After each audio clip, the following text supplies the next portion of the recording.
اعوذ باللہ من الشیطان الرجیم، بسم اللہ الرحمن الرحیم۔ سورہ فاطر کی چند ابتدائی آیتیں پڑھ رہا ہوں۔ واللہ الذی ارسل الریاح فتثیر سحابا فسقناه الى بلد میت فاحیینا به الارض بعد موتها۔ اور اللہ ہی ہوائیں چلاتا ہے جو بادلوں کو اٹھاتی ہیں، پھر ہم بادلوں کو خشک زمین کی طرف لے جاتے ہیں اور اس سے اس زمین کو اس کی موت کے بعد زندہ کر دیتے ہیں۔ کذالک النشور، اسی طرح دوبارہ جی اٹھنا بھی ہے۔ من کان یرید العزت فللہ العزت جمیعا، جو شخص عزت حاصل کرنا چاہتا ہو تو اللہ تعالیٰ ہی کی ساری عزت ہے۔ الیہ یصعد الکلم الطیب والعمل الصالح یرفعہ، تمام تر ستھرے کلمات اسی کی طرف چڑھتے ہیں اور نیک عمل ان کو بلند کرتا ہے۔ والذین یمکرون السیئات لهم عذاب شدید، جو لوگ برائیوں کے داؤ گھات میں لگے رہتے ہیں ان کے لیے سخت تر عذاب ہے۔ وَمَكْرُ أُولَئِكَ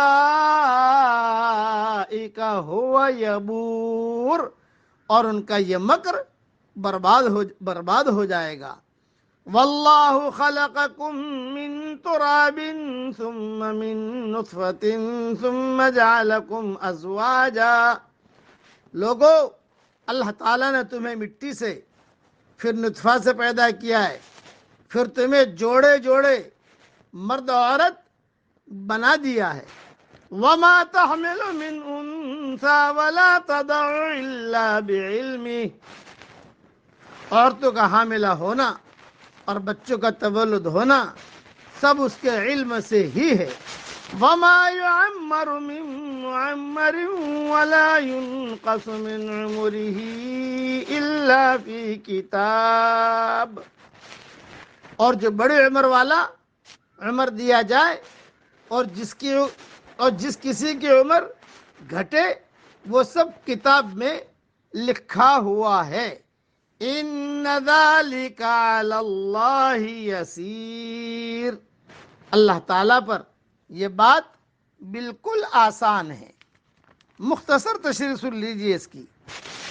جس طرح بادلوں سے بارش برسا کر خشک مردہ زمین کو ہم شاداب زندہ کر دیتے ہیں، اسی طریقے سے قیامت والے دن تمام مردہ انسانوں کو بھی ہم زندہ کر دیں گے۔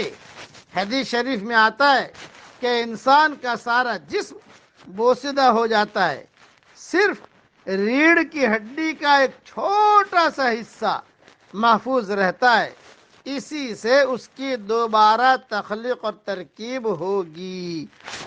قبر میں جانے کے بعد سارا جسم ختم ہو جاتا ہے، ریڑھ کی ہڈی کا چھوٹا سا حصہ محفوظ رہتا ہے، اسی سے اللہ دوبارہ زندہ کرے گا۔ یہ حدیث صحیح بخاری میں بھی ہے، صحیح مسلم میں بھی ہے۔ اور جو اللہ تعالیٰ عزت یعنی جو چاہتا ہے کہ اسے دنیا اور آخرت میں عزت ملے تو وہ اللہ کی اطاعت کرے، اسے یہ مقصود حاصل ہو جائے گا، اس لیے کہ دنیا اور آخرت کا مالک اللہ ہی ہے، ساری عزتیں اسی کے پاس ہیں۔ وہ جس کو عزت دے وہی عزیز ہوگا، جس کو وہ ذلیل کر دے اسے دنیا کی کوئی طاقت عزت نہیں دے سکتی۔